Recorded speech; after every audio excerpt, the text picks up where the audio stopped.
Le projet vise à comprendre d'abord la situation de la violence des jeunes, pourquoi les jeunes sont impliqués dans la violence. Et on cherche à savoir les vraies raisons qui poussent, parce que d'habitude les gens ont des a priori. On pense que c'est le chômage, certains pensent que c'est d'autres éléments qui entrent en ligne de compte. Donc ce projet est financé par la coopération canadienne à travers le CRDI. Donc depuis 2 ans, on est sur ça, on est à mi-parcours, donc on a reçu quelques résultats.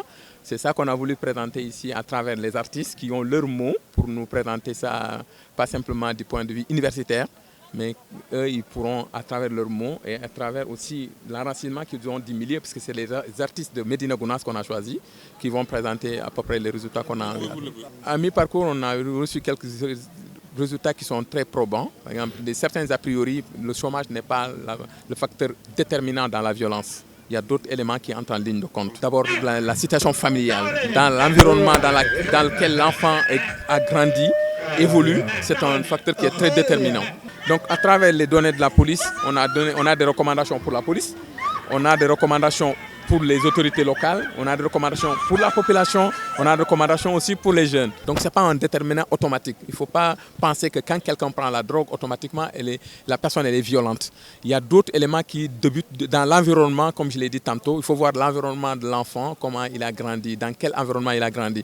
Mais si on diagnostique l'environnement de ce jeune-là, on trouvera d'autres éléments qui entrent en ligne de compte qui poussent à la personne d'être violent. Par exemple, à Médina Gounass, il y a pas mal de jeunes qui ne vont pas à l'école ou qui abandonnent très rapidement à l'école.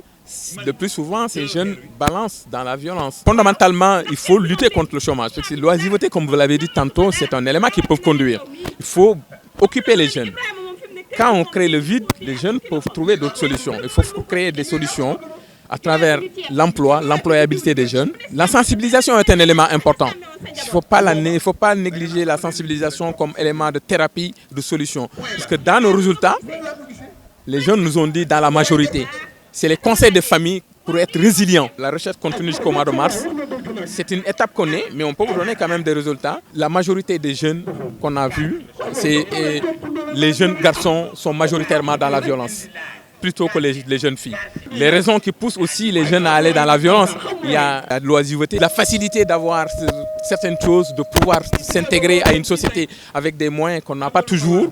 Ça pousse les jeunes de pouvoir s'habiller comme tous les jeunes garçons de son âge. Donc ça peut pousser. Souvent, la famille n'est pas pauvre, mais ne pas pouvoir avoir la capacité de pouvoir se payer par un compagnonnage qui est malsain, faut te conduire aussi à ces situations-là.